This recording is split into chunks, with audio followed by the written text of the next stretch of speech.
নমস্কার বন্ধুরা, স্বাগত জানাই আরেকটা নতুন ভিডিওতে।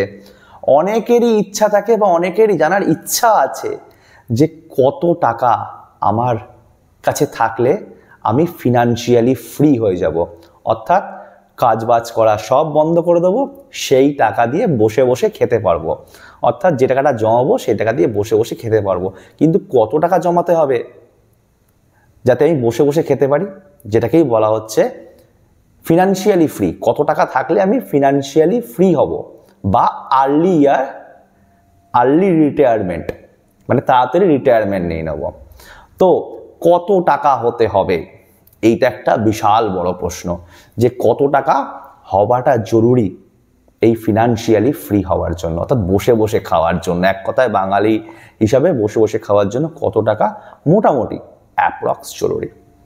তো এই নিয়ে আজকের ভিডিওটা, ক্যালকুলেশনটা কীভাবে করবেন এবং কীভাবে আপনি গোলটা অ্যাচিভ করবেন সেটাও আমি একটা রাফ আইডিয়া কিন্তু আপনাদের দেব।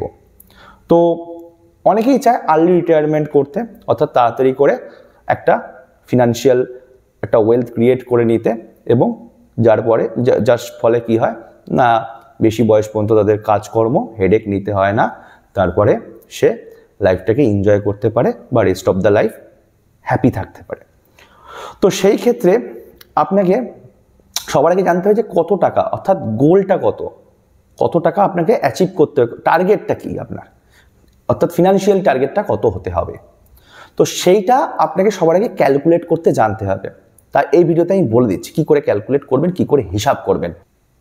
তো সবার আগে আপনাকে হিসাব করতে হবে যে আপনার ইয়ারলি অর্থাৎ বছরে টোটাল খরচা কত। খরচা বলতে কি, আপনার শখ আহ্লাদের পিছনে না, আপনার মেন খরচাগুলো কী কী, যেগুলো খুব এমার্জেন্সি দরকার, এবং যেগুলো সেটা হতে পারে আপনার যে কোনো খরচা টোটাল আপনার ইয়ারলি খরচা কত, সেটা আপনাকে হিসাব করতে হবে। যে খরচাটা আজকের দিনে আপনার জরুরি, ঠিক আছে, সেই খরচাটা কত সেটা সবার আগে আপনাকে হিসাব করতে হবে। বছরে আপনার কত টাকা খরচা, এবং অর্থাৎ জরুরি খরচা, অর্থাৎ যেটা ছাড়া আপনি চলতে পারবেন না এবং চলতে পারছেনও না, ইন ফিউচারে চলতেও পারবেন না, ঠিক আছে, সে কত টাকা আপনার জরুরি খরচা ইয়ারলি।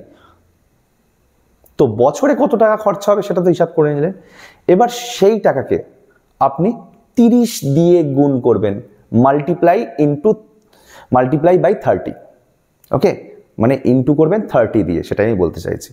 অর্থাৎ যেটা আপনার ইয়ারলি খরচা হবে তার 30 গুণ, মিনিমাম 30 গুণ, বা আপনি 35 গুণও করতে পারেন। 30 গুণ তো আপনাকে করতেই হবে ফিনান্সিয়ালি ফ্রি হওয়ার জন্য। অর্থাৎ আপনার যদি বছরে ধরুন 2 লক্ষ টাকা খরচা হচ্ছে এখনকার দিনে দাঁড়িয়ে, 2 লক্ষ টাকা, তাহলে তার 30 গুণ অর্থাৎ 60 লক্ষ টাকা কিন্তু আপনার এখন দরকার এই সময় ফিনান্সিয়ালি ফ্রি হওয়ার জন্য। আমার যদি 2 লক্ষ টাকা প্রত্যেক বছরে খরচা হয়, তাহলে আমার কাছে যদি এখন হচ্ছে 60 লক্ষ টাকা চলে আসে, তাহলে কিন্তু আমি ফিনান্সিয়ালি ফ্রি, অর্থাৎ আমি আর কাজ করব না। এবং এটা যদি 35 টাইমস হয়, অর্থাৎ 70 লক্ষ টাকার কাছাকাছি আমার কাছে থাকে, সাপোজ আমার 2 লক্ষ টাকা যদি বছরে খরচা হয়, তাহলে কিন্তু আরও বেস্ট সিনারিও হবে। এবার কি করবেন, এবার যদি আপনি যেহেতু লং টাইমের কথা ভাবছেন যে আপনি এত বছর পর টার্গেট অ্যাচিভ করবেন বা এত বছর পর, সেক্ষেত্রে 5 থেকে 6% মিনিমাম কিন্তু আপনাকে ইনফ্লেশন ধরতে হবে পার ইয়ার।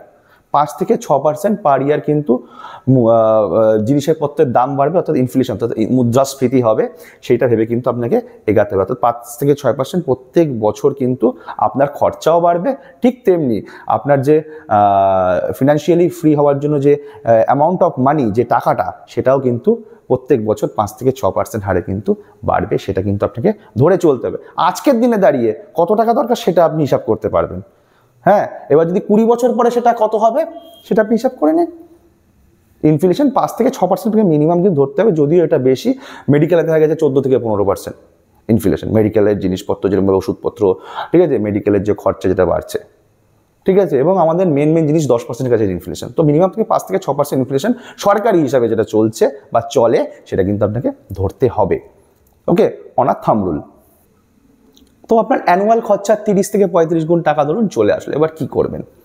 তার মধ্যে 50 to 60% টাকা আপনি কোনো একটা ফিক্সড ডিপোজিট ইনস্ট্রুমেন্ট বা যেখানে আপনার টাকা পুরো একদম সেফ থাকবে এরকম কোনো একটা জায়গায় আপনি ইনভেস্টমেন্ট করে দিন, যেখানে কোনো মার্কেটে রিস্ক থাকবে না। অবশ্যই এটা আমার অ্যাডভাইস, আমার পরামর্শ, আপনার এবং আপনার পরামর্শের জন্য কিন্তু আপনি এটা আমার মতে বলছি, আপনি কিন্তু ফিনান্সিয়াল অ্যাডভাইজারের পরামর্শ নিতে পারেন, এটা আমার মতে। 50 to 60% টাকা কিন্তু আপনি সেফ জায়গায় রাখুন, কেননা এটা আপনার ফিউচার। আপনি এরপরে কোনো কাজ করে কিন্তু নতুন ওয়েলথ ক্রিয়েট করবেন না, অর্থাৎ রিটায়ারমেন্ট প্ল্যানিং যারা করছেন তাদের ক্ষেত্রে এটা আরও বেশি অ্যাপ্রোপ্রিয়েট হবে। ওকে, যারা ইয়ং বয়সে ফিনান্সিয়াল ফ্রিডম চাইছে তাদের জন্য এটা অ্যাপ্রোপ্রিয়েট না হলো, যারা একদম রিটায়ারমেন্টের কাছাকাছি চলে এসছে এবং ফিনান্সিয়াল ফ্রিডম রিটায়ারমেন্টের কাছাকাছি এসে চাইছে, অর্থাৎ একটুখানি ওল্ডার এজ হয়ে গেছে, 45 অ্যাবাভ বা 50 অ্যাবাভ হয়ে গেছে, তাদের ক্ষেত্রে কিন্তু এটা বেস্ট। 50 to 60% আপনি কোনো ফিক্সড ইনস্ট্রুমেন্ট, অর্থাৎ যেখানে কোনো মার্কেটের রিস্ক বা কোনো ভলিটিলিটি নেই, যেখানে ফিক্সড রিটার্ন পাবেন, ওকে, সেফ এবং সিকিওর, সেখানে আপনি রাখুন। সেটা হতে পারে কোনো ফিক্সড ডিপোজিট, হতে পারে কোনো সরকারি বন্ড, ওকে, গভর্নমেন্ট বন্ড, ওকে।